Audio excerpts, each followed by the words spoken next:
series. It's been a while that we were in a rush towards um, building products, towards marketing some of our work, or investing in many of our cases. I think investing relates to me the most in that case. But after a while, we're getting a chance to sit back and think what's happening in the ecosystem, where the whole industry is going, and what do we want to change the shape or form to. Right. So today, while we're kind of hitting the point wherein all of us are seeking that hitchhiker's guide to the bear run, um, we are looking towards individuals much like the accomplished founder that we have today. Um, but the key point of all of this is to understand, where are the experts, towards their thoughts, where are they focused, what problems do they see that are emerging in the space, and then, how do they intend to solve those in the coming years. But before that, let me quickly introduce myself to those who do not know me yet. I'm Akshay Agarwal. I'm the founder of Blockchain India. And Blockchain India was started back in 2017. We've come way ahead. It's become one of the largest crypto community in the country. We have about 300 plus startups, about four unicorns already. I don't know what the current token price is, but yeah, we've had a very promising ecosystem growth in the last couple of years. And aside of the community, I work with Raper Dragon Fund as a partner where I invest in many promising crypto protocols, products. It's all about Web3 and metaverse for us, and we're very strongly oriented around what's supposed to be enabled, in the next sort of step of innovation in the industry. So let me take this conversation to inviting one of the upcoming and budding founders that I met about 5 years ago. There were very few people back in the day in the industry, and Tejas was one of the few folks that decided to build things first. He always had that build first mindset. And even now when I look back, probably we're connecting after a year or so, but every time I've spoken to him, there's something new that he's working on, mostly in the same direction, drawing out more definition to his to the vision that he sees the industry to benefit from. Tejas, welcome to the Crypto Spotlight series. How are you doing today? I'm good. I'm good. And thanks for the great introduction, man. Thanks. How are you? Yeah, I'm doing phenomenal. I think it's a perfect time to focus on the things that matter more, because noise seems to have withered away, right? But I think before we get into anything, they just what's happening to the DeFi market? So, I mean, like even the DeFi market is kind of down. I think more than the rest of the market. Like if you look at Bitcoin, Ether, and all of that, that has all kind of gone way down. But the DeFi kind of part has gone down on another level. And I think that happens because in DeFi, a major part of it is kind of getting collateral and kind of getting some kind of synthetic asset or lending and borrowing and these kind of things. And since now Ether has gone down, Bitcoin has gone down, the collateral that you have, right, it gets liquidated and the protocol becomes insolvent. So because of things like that, there's just a cascading effect on DeFi, and it just has been really a bad time for DeFi. And especially if you kind of look at the big companies, the VCs, the Terra coins, and all of that kind of stuff, like it's just bad news after bad news. And I think if you don't have kind of trust on that, then on DeFi, then it's a bit difficult for it to kind of recover. It's gonna, I think, take time for people to trust DeFi again and kind of feel that they are safe. When you kind of look to CeFi, you don't. you kind of feel that the banks are stealing from you, but generally your money is insured and all of that. But over here, like, you can see what's happening and why it's happening, but you're still losing a lot of money, right? So that's why, like, the trust factor has to kind of be regained again. And yeah, let's see how that goes. I think that's up to the people's building protocols to have more safeguards in their protocol, and up to the marketers and the people who kind of are on Twitter to kind of bring that trust back again. But I don't think that can happen in this market. I think it'll have to happen in the next cycle. There's one thing for sure, that it seems a great time for crypto insurance. If anything else, I think that should be one of the key things that should pick up. But Tejas, without, I mean, we'll definitely get into more of this. But tell me a bit about yourself. Where are you coming from?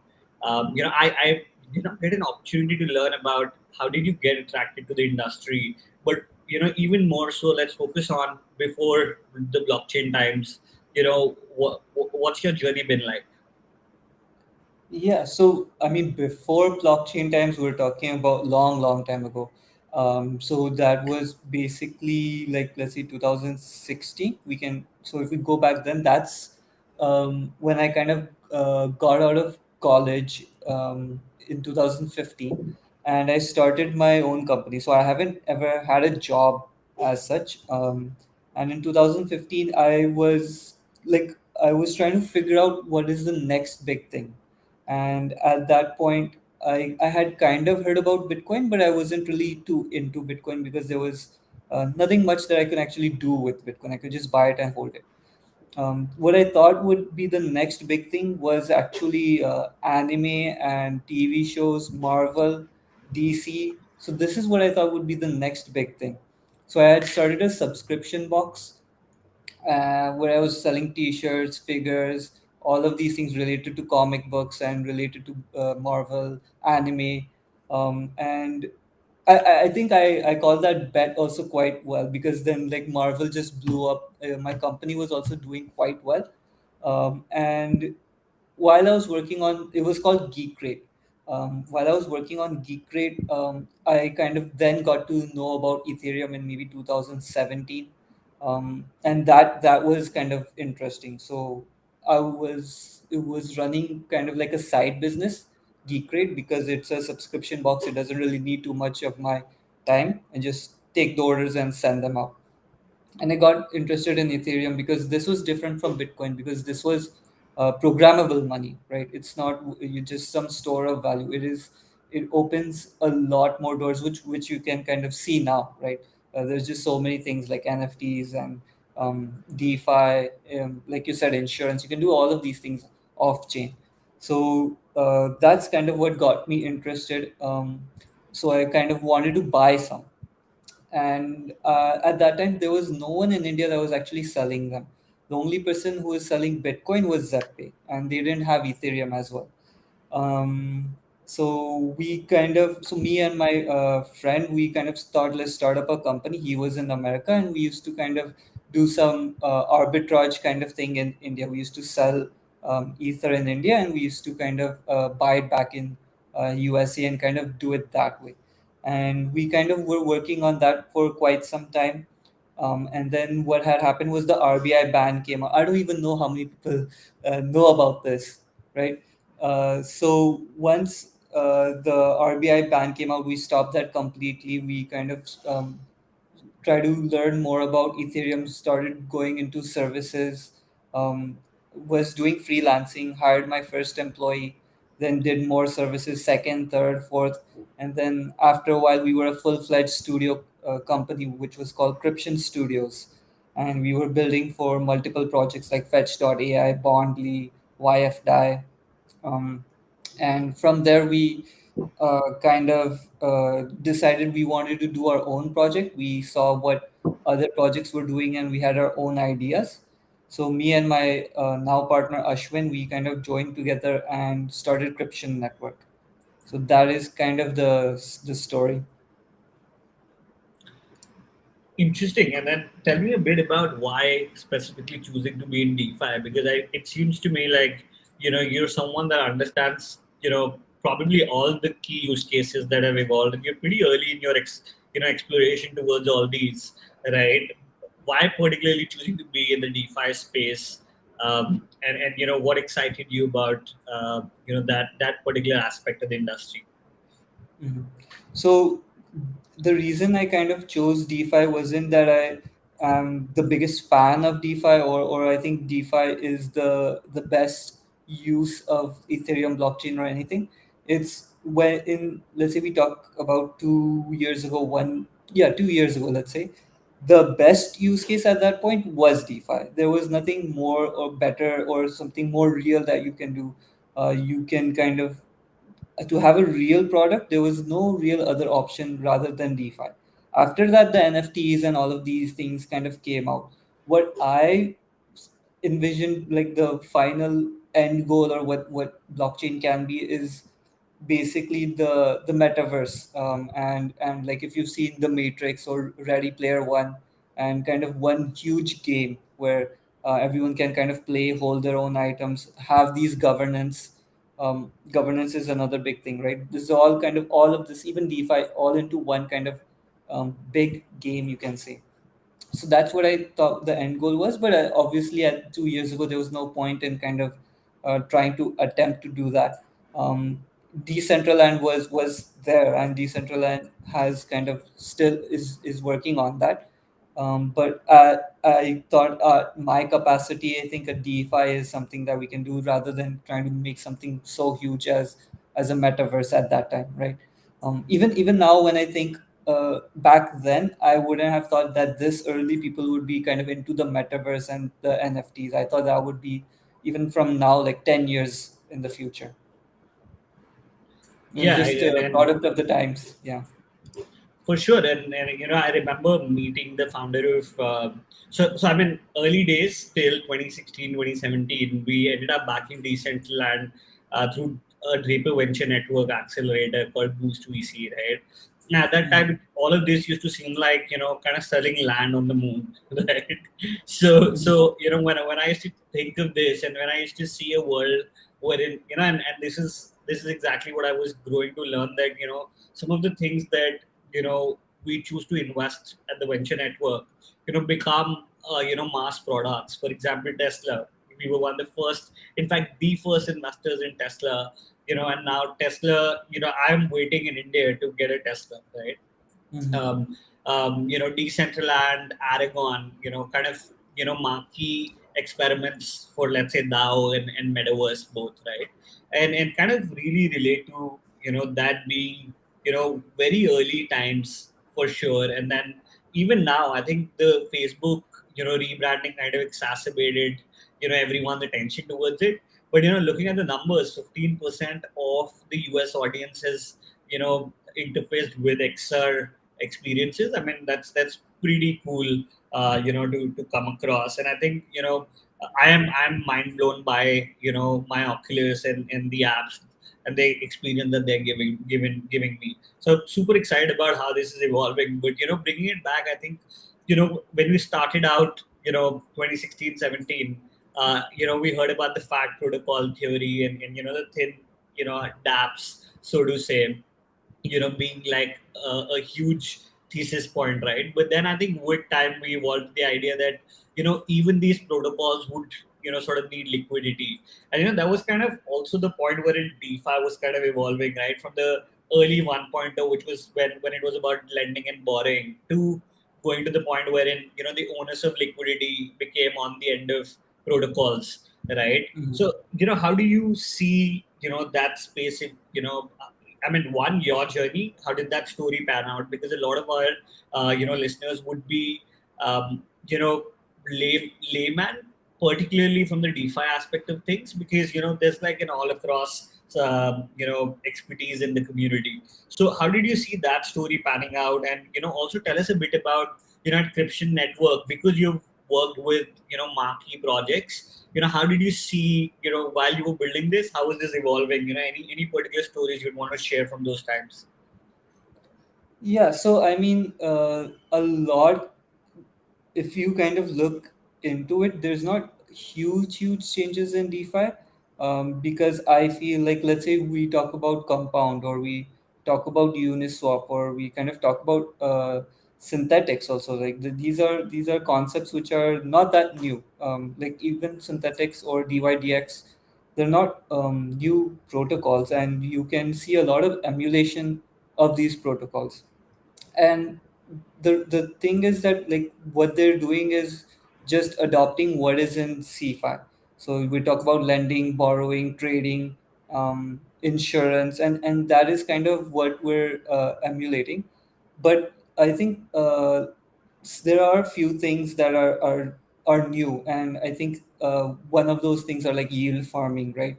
That was something that came out, and when that kind of came out, that was a huge deal, because I remember that Uniswap was super super huge, and then Naomi Chef had created a sushi swap, and it just stole all the liquidity of Uniswap, right? That was a big thing to kind of witness at the time, and to see how they did it, and how this yield farming thing is so big, right? Like it showed the power of yield farming. And then we saw the abuse of yield farming, right, where everyone is just giving more yield than they can afford to, just to bring in liquidity. And obviously what farmers or what people using DeFi would do is just go to the one that is giving the most money. Once that protocol kind of breaks down, doesn't work because it's not economically sound, right, they kind of move to the next one. Mhm. This is all kind of happening in DeFi summer. Then, like, that was one of the biggest things. Then another thing that we kind of got to see was Olympus DAO. Yeah. So this happened. Everyone got to see the issues with yield farming. Like, you're basically renting this liquidity, right? You're getting some tokens, and from these tokens, you are once you remove your liquidity, you lose your rent of that token, and it stops. So Olympus DAO kind of started bonds. I think that was kind of one of uh, the great things about Olympus DAO. I mean, there were much more things. It wasn't just that, but I that remember.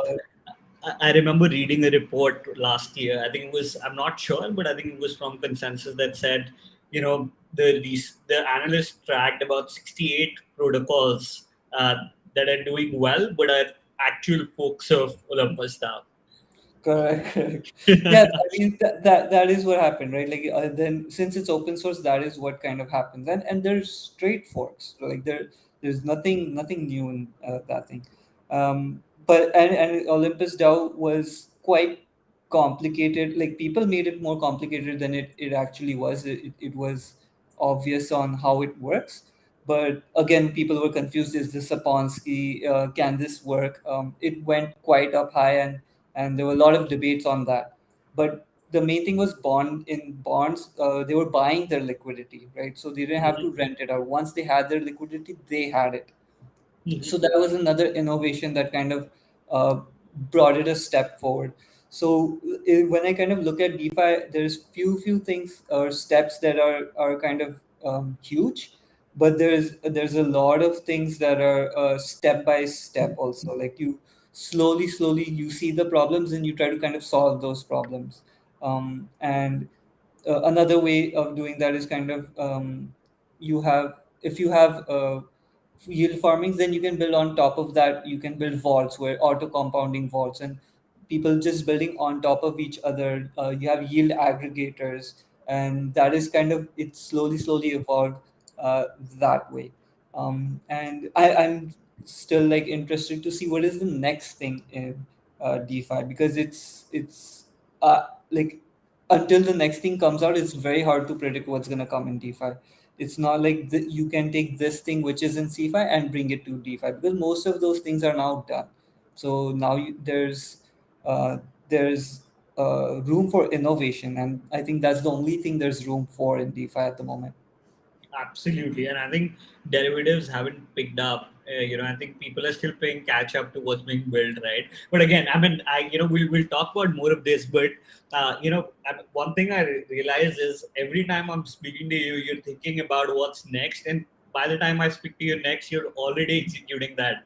So kudos to you for kind of going down that path consistently, and I can see the results of that already with the work of Cryption Network. But tell me, is it a story of how Pinnacle evolved for Infosys first? That being a client-facing product that they sort of came up with for a few set of banks, and then realized that this was very powerful, and they eventually, because they retained the ownership of that IP, they ended up, launching that as a, kind of like a product as a service for everyone, right? And that's made, a key mark for, kind of the key cash cow for Infosys in that sense, right?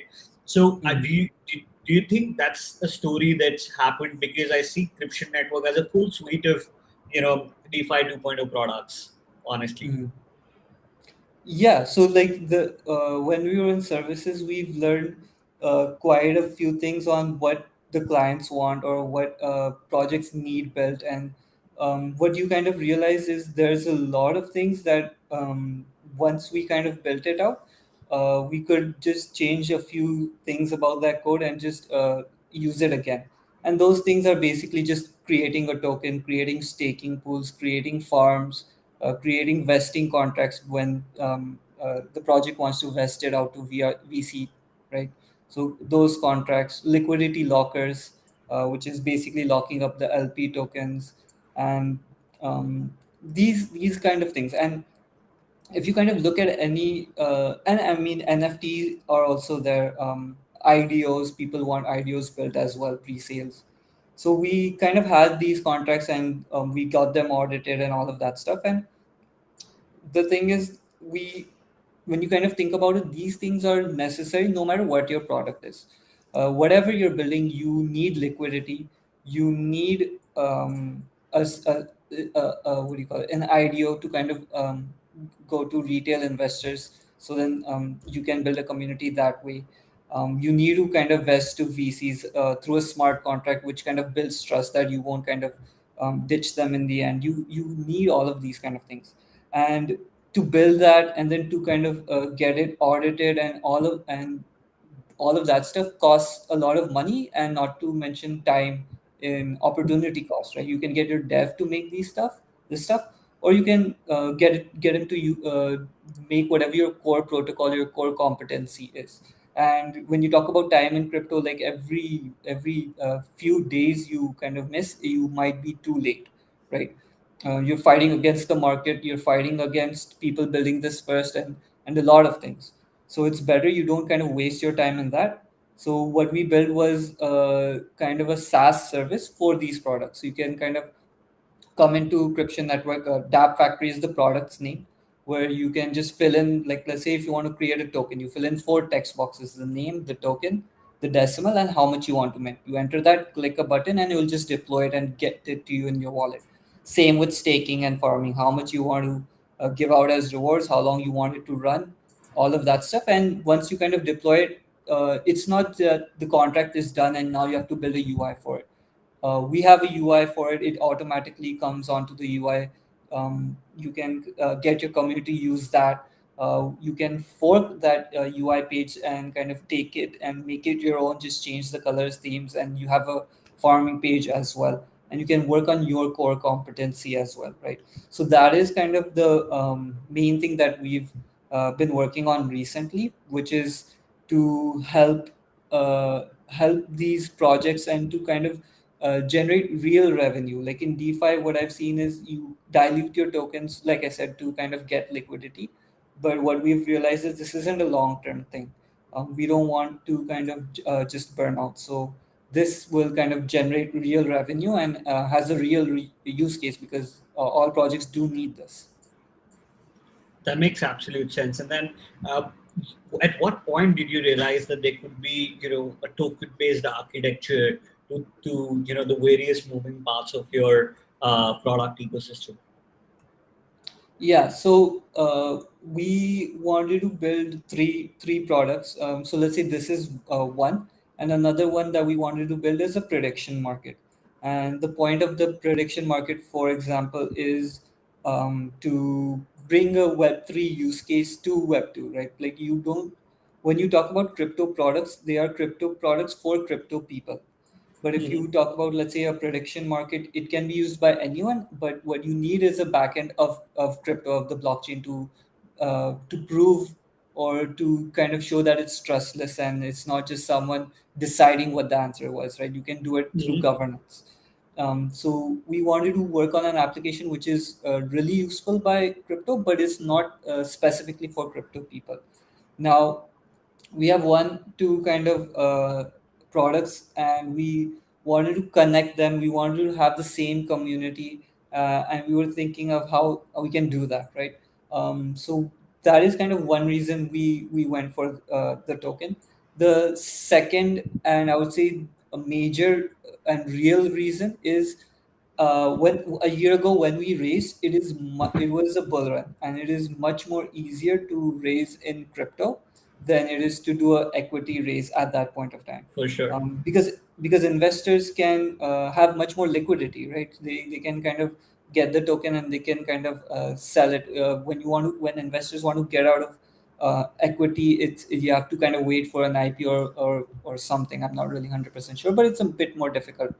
So the market and the industry kind of does also push you to a token, and that is another reason that we've done that. So but like once you've made the decision that you have a token, then you work out the tokenomics, and like through our services we've seen how which tokenomics are good, which are, let's say, not working out, and how they kind of should work, and all of that stuff. Yeah, by the way, I mean, Tejas, I see a lot of your following, on various social streams, right? Who wakes used to following you everywhere, and there are a lot of friends that are sharing that they like the work that you're doing at Cryption. But I think there are also some new people that are looking to understand a little bit more about key facets of the Cryption network ecosystem. Like Ananya here asks about, how are you trying to gain more users, and what is the token utility particularly here? Hmm. Yeah, yeah. So if we so like let's talk about Dap Factory and the prediction market, right? So we can Mhm. start with Dap Factory. The Dap Factory, the is kind of a B2B kind of thing. So we Mhm. are working with projects, and these projects will kind of do their IDO, because we have a pre-sale contract as well. They can do their IDO, staking, farming, and we charge a fee for all of this. So this part of it is a B2B thing, and our goal is not to kind of get users for our platform. The goal is to kind of help the token holders, right? The token holders are not exactly the users, but they are vested interests of our company, right? Interesting. They are the ones that are holding up our company. For sure. So how it works is, let's say we charge 3,500 for a pre-sale flat fee. We don't take a cut or anything. They can kind of set their own rate, their own whitelist, whatever token they want to raise in whatever chain they want to do it on. We are there, right? So we take this $3,500, and what we do is we use the entirety of this to buy back CNT. So we Uh-huh. buy it from the open market, and once we buy it from the open market, this benefits CNT holders, because it's a buy order, right? It pushes up the price because we're buying it, and some of this CNT is burnt, so to reduce Mhm. the supply, and some of this CNT, I mean the rest of it. So we take 10% as the protocol, as dev fees. Uh-huh. Some of it and then is burned, and the rest of it, above 60%, is sent back to the CNT staker. So if you stake CNT, get more CNT. So that's basically how you can kind of work with CNT on the DApp factory. You just stake it, and you would kind of keep getting rewards. Um, Now the second one is, if you want to kind of talk about users, is the prediction market we're coming out. This is where we're doing our B2C thing. So for this, we are actually looking to not raise, sorry, to increase our followers, or users, by creating an app. And this prediction market will be an app it will be completely gasless, and you don't have to use MetaMask or anything like that, right? So this is, we're trying to abstract the blockchain as much as possible. And if you just look at any Web 2 app, right, any mediocre, I would say, Web 2 app, any small game, it will have much more users than any NFT game that you're talking about. It's just, you can look at DApp Radar, it will be different on an order of 10 to 100, right? So that is kind of the way we want to get users. We're not going for Web 3 users. We'll be going for Web 2 users, and the people who kind of are like, we want to catch a wide net. So we'll have Uh, like bets on politics, on sports, on crypto prices, stock prices. So that's kind of how we're planning to gain users. But that is when we kind of launch our prediction market. If we talk about users, right now we're working on the B2B model. Very interesting, and I think that's a little different on how many of the people are looking at, sort of token holders playing a part in their ecosystem. And I think I remember early in 2018 when I started the Venture Studio, I was working with a gig economy marketplace, and the idea there was eventually to have, you know, investors, hand over the tokens to real users, right? And kind of we saw it as a spectrum where when we're launching, we see a lot of investors who see the point of investing in token to gain back more value. But over time, it's going to people that sort of use it for interfacing with the services that the product could enable, right? And so that's a very good spin on how you have envisioned token playing a role in the whole ecosystem. Yeah, so like like a lot of people ask, why don't you just do something where you have to hold X amount of CNT and then you can kind of deploy uh, these contracts, right? And by just holding it, you can kind of do that. But the thing with that is, if someone wants to use this product, then they have to go and buy CNT, then hold it, and then they'll deploy the product, and once they're done, they will eventually sell their CNT if that's what all they wanted, right? So it creates a barrier to entry, and even post that, it doesn't help the token users in the long run. So that's kind of the main two issues, and why we want to just have a flat dollar fee and kind of work that way. No, that makes absolute sense, and I hope the stable coins. It was very interesting to see how Terra was doing it. I mean, the algorithmic stable coin, was a very interesting, I would say, experiment. And now, but a few months ago, I was keenly excited about how having no reserves in fiat could probably enable the value of cryptocurrency to hold up, right? I hope that the next 2.0 of whatever Terra or whoever, I mean, it does not even matter who builds it. But the idea is the next evolution is going to be a lot more exciting because there's going to be less fiat component. But products like yours, which require flat out fees, I mean, that becomes possible in entirety to whatever comes next. Being a community member, that we have always had a technical audience. So one of our fellow members is asked about how do you manage reducing or avoiding gas fees altogether, because I remember early in the day you were looking at a Polygon Dex that did not have gas fee for its transactions, right? I mean, I think that's exactly how one of our members is wondering you enable that. Yeah, yeah. So we did have something called Polydex, which was a gasless DEX. Right now, we've pivoted that to a DEX aggregator. So Polydex is still live. You can use it, and it finds the best price on Polygon and on Harmony as well. Um, and so if we talk about reducing and why, let's say, why you don't have to pay any gas fees or avoid them altogether. So how it basically works is, when you kind of do a transaction and you put it on the blockchain, someone has to pay the gas fees, and it's just that you are not the one paying it. You're delegating those gas fees to us, and we kind of cover the costs for you. And this kind of helps in the UX of it, and um, like our goal is to bring Web2 users to Web3, right? So that is something that we kind of focused on, and it easily allows you to just do a transaction. You don't need any matic. If you have USDC, someone sends you USDC and you want to convert it to Ether, you don't have any matic, then you're stuck, right? So we don't want any of that to happen, and that's kind of how we remove the gas fees altogether by just delegating it, and kind of we pay it for you. So that's kind of how we removed it. If you kind of want to talk about how we reduce gas fees, we use a minimal proxy contract. And kind of what that means is, okay, let's take an example of deploying an ERC20 token, right?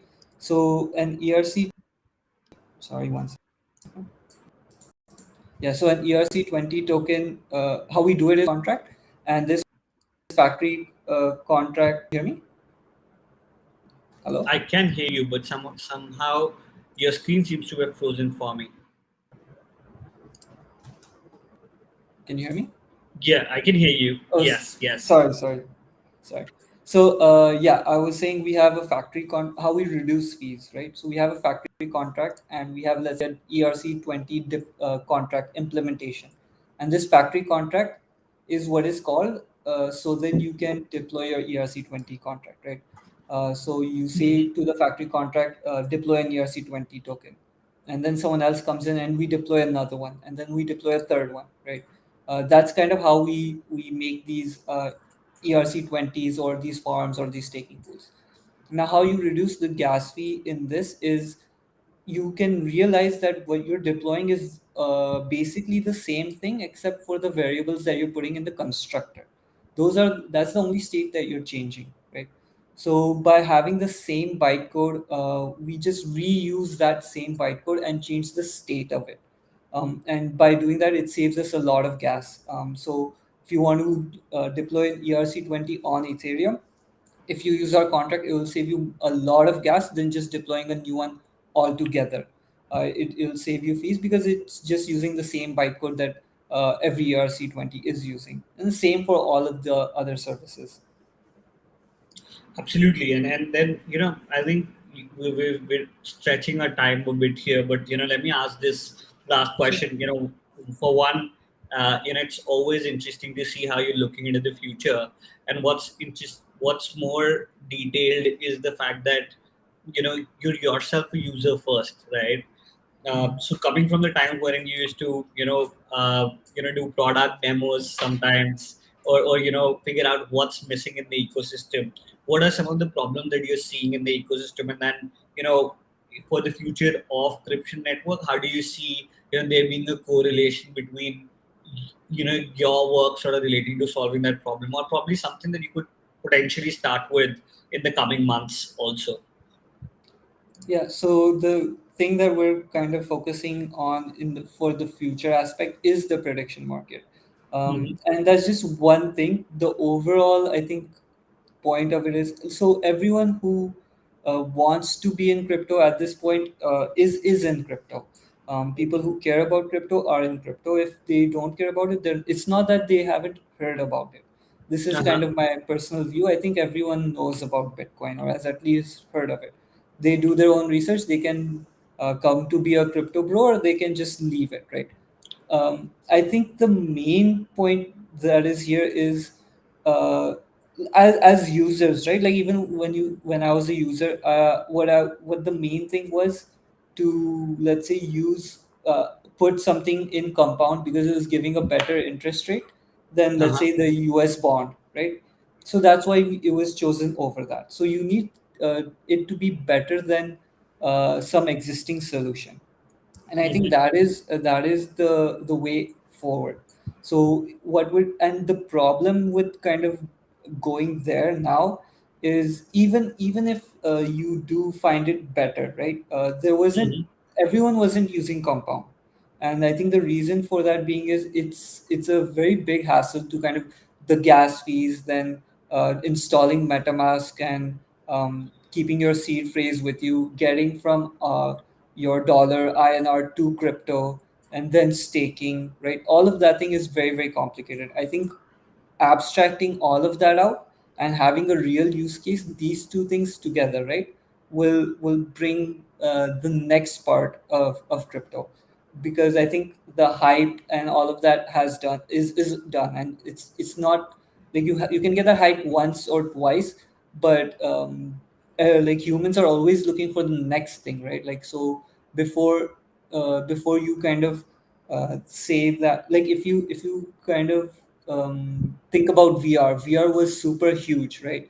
But then Mhm. it has the same issues that you need a headset, and you need a lot of these kind of external things, and it slowly kind of slows down, right? And you kind of need to find a way to overcome these hurdles to bring it back up again. And I think it's the Absolutely. same way with crypto. I think you Yeah. need Web2 users. You need to bring in the users with a real use case.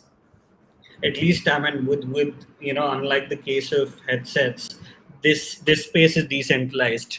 You were earlier mentioning about 10% fee going to build, keep the network up and running, and sort of build Mhm. on top of it. I mean, imagine 50% fee on the Oculus that Meta charges, right? I mean, Correct. Correct. at least the promise of people realizing the value is something that keeps me more excited about this. Okay, so I know we're already 10 minutes ahead, but I think It's fine. It's this fine. is going to be the last question from one of our members, and it's more around the progress of of Cryption Network, kind of the results. It'd be also interesting to share what are some of the things that you learned from these experiments as well. Hmm. Yeah, so I think the kind of main progress that we've done, I mean, like on the building side of it, right? We're always building new products and kind of going to the next thing. We built our text, then we made it an aggregator. We launched on Harmony. We had a different kind of farming, which was elastic farming. Now we've just launched Dap Factory last month. We're working on new services on Dap Factory, like bonds, NFT as a service, NFT farming as a service, NI also, like ideas for NFTs. So we're building out these features. At the same time, we're working on the mobile app for the prediction market. So those are kind of the things that we're doing on the development side, and I think we're quite fast on the development side. We've Another place that we've been recently kind of making progress is on the community side. So I used to be under the impression that if you build something great, people will come and use it, and it's something that is the primary objective. But now I've come to kind of see that building the community and all of that stuff is also quite important, right? More than basically that I had thought. So we've been actually working on that. We've in the last few months, like even in the bear market, we've been increasing our community and the people that are encryption network. So I think that is another kind of major thing that we're doing. And like once the we kind of launch the prediction market, then we'll have the users also kind of coming in. Right now, it can feel a bit I would say lonely kind of for CNT users, because we have staking and our Mhm. products are B2B, right? So that's kind of how it feels to be a CNT holder at the moment. But as we kind of come out with new products and partnerships, I think it will go back to our B2C kind of roots.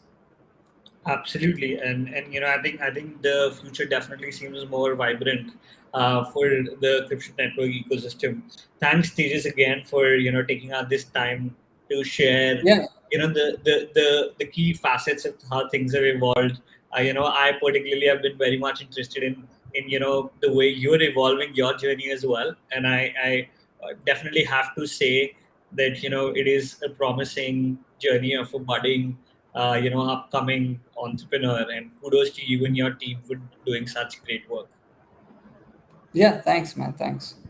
All the very best stages, and I'll recommend everybody to join the various channels that Cryption Network has. You could follow their work at Cryption.network. You can see the link already on the screen.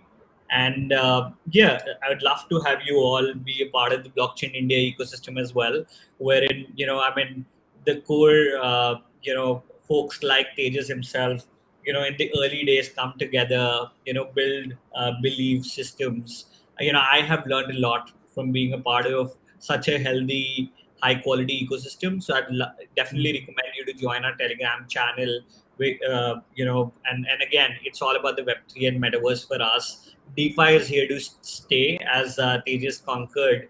And if you want to be a part of the ecosystem, I would love to facilitate it through the various channels we've created at Blockchain India.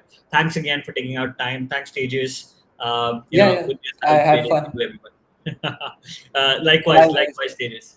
Bye bye. See you, man. Bye.